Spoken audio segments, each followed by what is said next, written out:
Rockheads, it's Tina Smash coming at you live tonight. We are in Charlotte at Amos South End. We got a big show tonight, Nothing More, and then Sleepwave. And we've got Spencer Chamberlain here of Sleepwave. How you doing, man? Good, I'm great. How are you? I'm good. You look good. You look good. You look happy. You look like you're ready. Yeah, I'm stoked. I mean, it's on tour for a while, and this is actually close to where I grew up. So.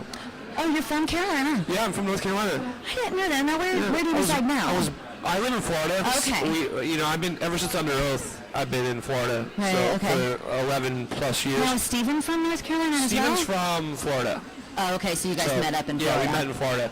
So yeah, I'm just stoked. My dad's here tonight. Oh, that's awesome. Is it weird to have your He's watched me play in a metal band all over the world, so it's fine. Yeah. He's used to it. Yeah. Well, let's go back to, for those of you who don't know, you used to be in Under Oath, and that obviously went away, and now here you are. Now it's you and Steven who are like BFs, right? Right. And so, who else plays in the band? You just have people just travel with you and tour with you? Yeah, basically like when I started writing this, I would just write it. Steven's like my boy from back home. Like when I come from tours, who I'd hang out with, and we'd always just play music, just for fun. Like it was just always for fun. And we started taking it more seriously, and I think the only conversation we ever had about it was, let's keep it you and I. Let's not. Obviously, we're onto something. Like labels were already biting at us, managers, and like we had some interest just from the demos that we were making. So. And I had this really strict vision of where I wanted to go and where I didn't want to go.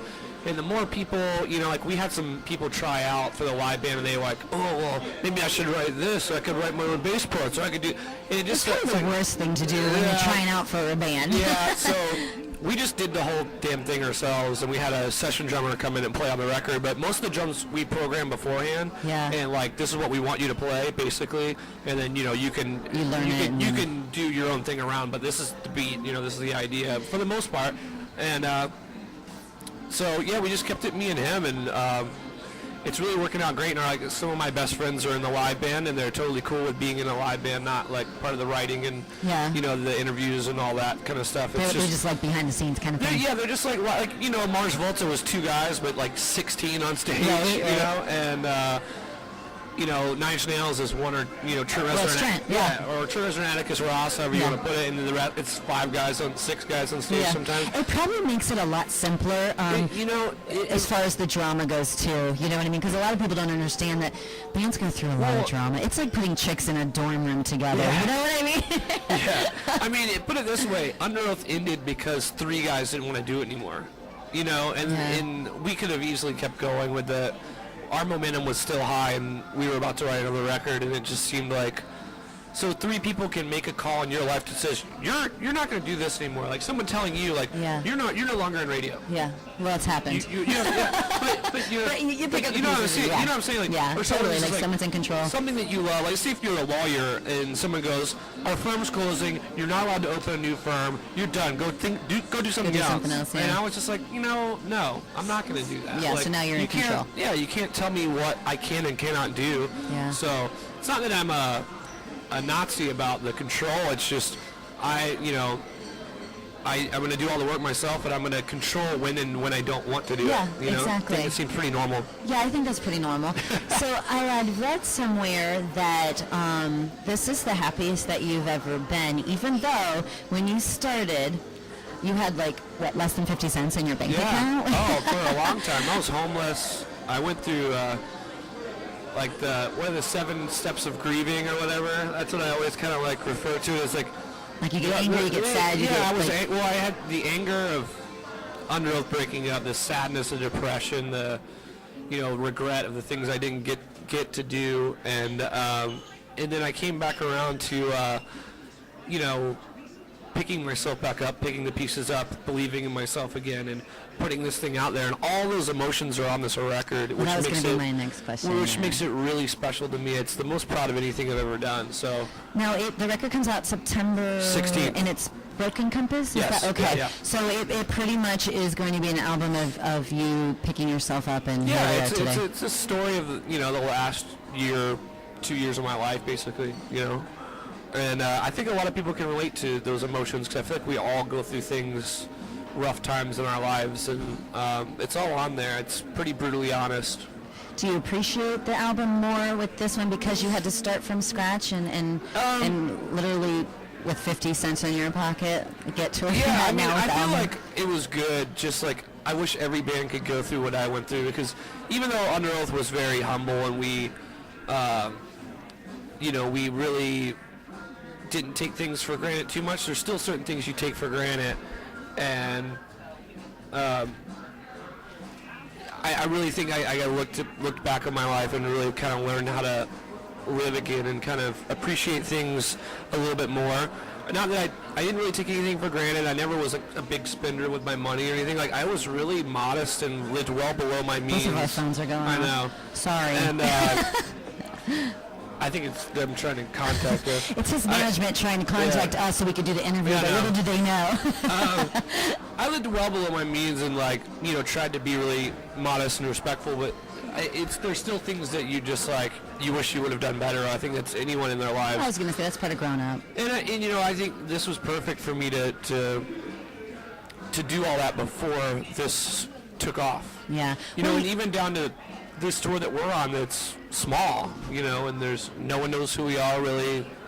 Some places know the singles, some places don't. Some shows are big, some shows are empty. And it's good for the guys that are touring with me to see this, because the first tour we did was sold out, and that was because we were out with Taking Back Sunday and the Used. But it's good to be on a tour where things aren't easy and you don't make any money and you're struggling, because it makes the band a stronger unit, I feel like. Yeah. Do you like it when, the website for this show, when I went there to get directions, it had Sleepwave with the former lead singer of Under Oath. Do you like when they do that, or do you want to separate yourself from that?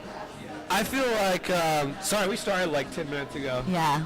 Your texts are slow. I don't mind at all. I think I think it's kind of cool that kids can learn that that's what I'm up to, because I know there's a lot of Under Oath fans that have no idea that I'm doing this still to this day. And I don't think it's something to be ashamed of. I'm very proud of my past and all the hard work I put into it, and it's nice to be able to let people know, hey, I'm doing this now. Mm-hmm. I'm not saying you have to like it. I'm not tricking you. Right. I'm not saying you have to buy this. It's just like Under Oath. I've never said in one interview that sounds anything like it, but it is nice for one of my favorite bands. If Nine Inch Nails broke up, I would like to know, and well, they did, and he did the How to Destroy Angels. It was nice to know that, because then I had somewhere to check out what he was crazy doing. how many artists have side projects anyway. It's just it's kind of like your therapy and what you love to do. So when you're on a break, why a lot of other bands do that and musicians do that. So. Oh yeah, I don't mind it. Yeah. Is the new album, obviously since we haven't heard it, does the first single set the precedence of what the album sounds like, or is it harder? Is it a mix? I think it kind of goes all over the place without sounding like a different band. I thought that song was going to be a B-side, so oh, really? If that means anything, yeah. I'm very proud of all the songs, but to me that was the one that I was like, I'll make it a B-side. It's not a big deal. So explain to me how they pick the singles then. Do you have any say when do they come to you and say, what do you think? They do, but also if you trust your team, I got to actually meet everyone there was to meet in labels and managers and all that, so I would be in a team that I could trust, because Under Oath was in a very untrusting, and no one trusted anyone that worked for each other and vice versa. We were always fighting over every little tiny thing, and I spent a year finding the right people to work with, and I really trust the guys at Epitaph. When they're look, this is they say at the end of every conversation, every phone call, look, it's your band, man. It's you have the final say, but I'm not the record label. I'm not the radio. I'm not Brett. I'm not the radio guy. I love Brett too. He's an awesome guy. And I'm the songwriter. So if you think this is a better first single for some reason that this will open the door, they have a secret formula. Or something. They do. And because I'm not thinking about that when I'm writing. I just write, and I didn't agree with it, but when they explained to me why, that this would be an easy song to open the door with, and then we can go with a little bit more risky stuff after everyone knows who Sleepwave is. Yeah, I was going to say, I feel like they always come out with the safe track that maybe or might not be that number one track, and then maybe the second one. But they want people to get familiar with you, so they kind of tiptoe you out the door. Yeah. So I feel like I couldn't, with the people that are me actually putting the money into it when there isn't very much money to be made in rock. Yeah. Well, that's not true. I mean, there. Well, there is, but right now for us, it's really things are like. We haven't made $1 yet in Sleepwave over the last year and a half, and they're spending the money, and they believe this is the song. It's a song that I wrote, so I'm like, well, That's okay, cool, yeah. that's fine with me. I think it's funny. A lot of people don't understand, like, oh, their songs on the radio, they probably make a ton of money. No, you know what I mean? yeah. It doesn't work like that. No I mean, way. Nothing More got a #1 single, and guess what? They're still not making money. Yeah. But I mean, it's bands like you guys that are out there, and it's refreshing to have a band like you and a band like Nothing More that comes out with different sounds and has heart in an album as opposed to just corporate America, just dumping records out just to dump them out. Yeah, I think that's half the reason why Sleepwave started was because I wanted to make something that I wasn't hearing, and I wanted to be,